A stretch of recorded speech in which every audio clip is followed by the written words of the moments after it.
YouTube. I've not done a video in a while. Actually, I have some videos waiting here to post. But I've been noticing my blue tip anemone moving all around the tank. Started from over here, over there, then on this rock for a bit, behind there, then went to that corner, then it went up there. Now somehow it's over here. So I thought it'd be cool and interesting to do a little video of watching it move and how it does it. I've been sitting here for a little bit now and I've been watching it. It's kind of interesting. You see it release one piece, it pulls off the other piece, and extends it with a little sucker.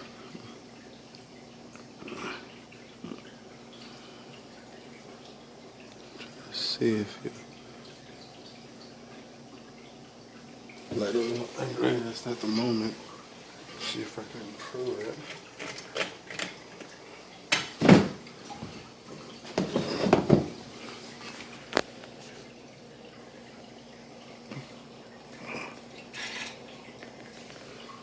Yeah, this is my 75 gallon. Slowly you'll see it move. This is my 75 gallon. A lot of updates to do on this video. Lost a lot of fish. Someone bought me a blue throat trigger. That one introduced some serious ick in my tank. When I got a flame back, that one caught the ick. Got into a fight with my core beauty. And I had my lion. My rosy lionfish that was in here, that one is now died as well from the ick. Treating the tank for ick. Looks like most of the fish are a lot better now. My clown that was living in, that was hosting or being hosted by that anemone, was eaten by my badass, hungry ass panther grouper. And he's been sick now for a few days since eating them because, as you all know, well, if you don't know, let me tell you guys a little bit since I did some research on all this stuff. So, the clownfish are actually considered to be some of the most poisonous saltwater fish, and that the reason why they're able to host and live in the anemone is because they have a thick muscle around their body that can withstand the stings and the toxins from the anemones. Now, while it's getting stung, it's withstanding it, the muscle actually absorbs the poison, which then it makes the clownfish poisonous.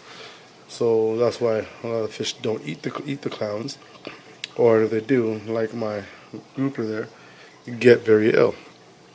So that's how that whole process happens there. So now I'm actually watching. It looks like he's getting better, but that is the second clown he has eaten. So I'm starting to wonder and consider getting rid of him because he's just eating up everything. He's eating a sweet lips clown. He's eating 2 cinnamon clowns. He's eaten. What else did he eat? He ate half the coral beauty when I found it. What else? I think he ate something else as well. I'm pretty sure he ate another one of my fish there. But yeah, so that's the story of him. I'm actually watching my Niger trigger right now because he's starting to look a little blotchy. Got there, a little blotchy and white since the ick set into the tank. He's not looking too healthy. He's not looking too well. So I'm kind of worried about him. So I'm not introducing anything new inside the tank until I figure out what is going on, what I have done to try to curb all this disease that has gone into my tank. I put in a lot more microalgae to help kind of filter out the nitrates and nitrites, because microalgae, that's what it's really good for, filtering out nitrites. It's a plant, right? Also, I've dropped my salinity from 1.025 down to 1.023, which I think affected my coral. Some of my coral have now died.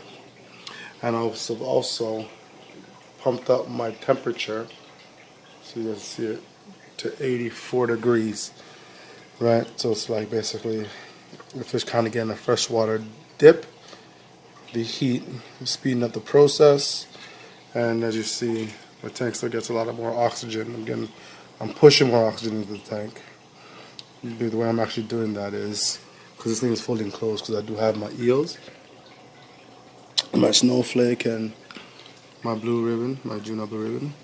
I put the power heads close enough to the surface that it starts occurring, so a little typhoon, and that sucks in air and pushes air inside. Because I don't want too much stuff in there, and I don't want to put one of those air tubes. I just don't like the way they look. So yeah, so then every few minutes or so, you will see a tornado start. Like you see, it actually starting to build up now. And then it'll suck in the air, it'll release it into the tank. That's how I managed to be getting more oxygen inside the tank, since the heat is up. The hotter your water, let's see, start up just now. The hotter the water, the less oxygen, because heat dissipates oxygen. See, there it goes.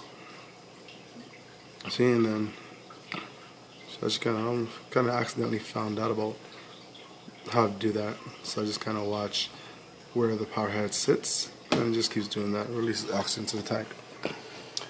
Yeah, so everything else is looking pretty good. The purple coralline algae is setting really nice. And this tank now, maybe like 2 months. See it?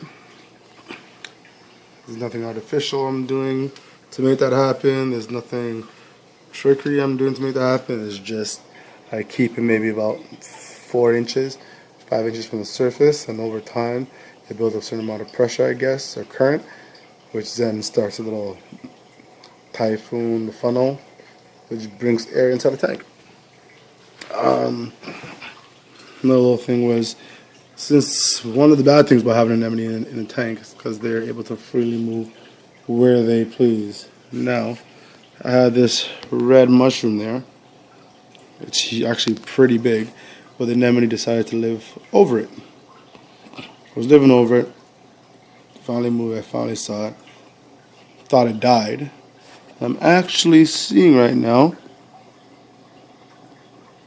actually really cool, some more mushroom heads starting up. One there. Do you see my finger? Where's my finger? One there and one there. But yeah, this one, the big one, had film over it. I thought it died. But slowly but surely, the film is leaving it and it's popping right back. Same thing was with the zoas. They all were covered by the anemone at some point. They've all jumped right back to life. I had to move the green hammer coral over when the anemone decided to live right there, because the tentacles are were encountering each other. And now the anemone decided to move where it's moving now. Hopefully it moves a little higher up, and I don't have to worry about those guys touching. Another funny thing too is the anemone was living right where the snowflake eel is. The anemone was actually living there for some time, and the snowflake would actually, just like a clown, go in and through and around the tentacles. I wish I caught that on tape, and didn't seem to be affected. So I think it's not just clowns that can withstand the stinging from anemones, but at least I know from experience now, snowflake eel can too. And my Niger trigger does weird stuff like that all day long. It just sits against a plant like it looks like it's gonna die, and then it just starts swimming. Right? But I'm also watching it. But it's been doing that even when it was healthy and when it was strong and beating up everything in the tank. So that's nothing new because of the disease. If anybody knows what the stuff on its scales might be, please let me know, and please let me know how to treat it and what I need to do, if I need to get rid of them or whatnot. Also, my green carpet anemone is looking good as ever. That guy fluctuates from left and right. I kind of actually want him to just go stick on somewhere on the glass in the back there, and that would make me happy. My xenias are starting to multiply and reproduce. Oh, and I was gone from the tank for maybe like 2 days, and the timer malfunctioned, and my blue light, my actinic light stayed on for about 2 days, and then I came home to see all this green fuzzy algae popping up. There's a water change. It's got under control. Hopefully it doesn't go anywhere. This is my, he knows me, hold on. He's like a little puppy. I play with him in the tank sometimes. Right. But yeah, so that's the update. So yeah, past week I've lost about 5-6 different fish. Alright, it's kind of upset me. Really pissed me off. I will not lie about that. But yeah, getting the problem under control, figuring out what happened, what's going on, watching the growth of my different corals, and go from there. Hopefully nothing else dies. Hopefully he makes it. Right. And yeah, everything is better.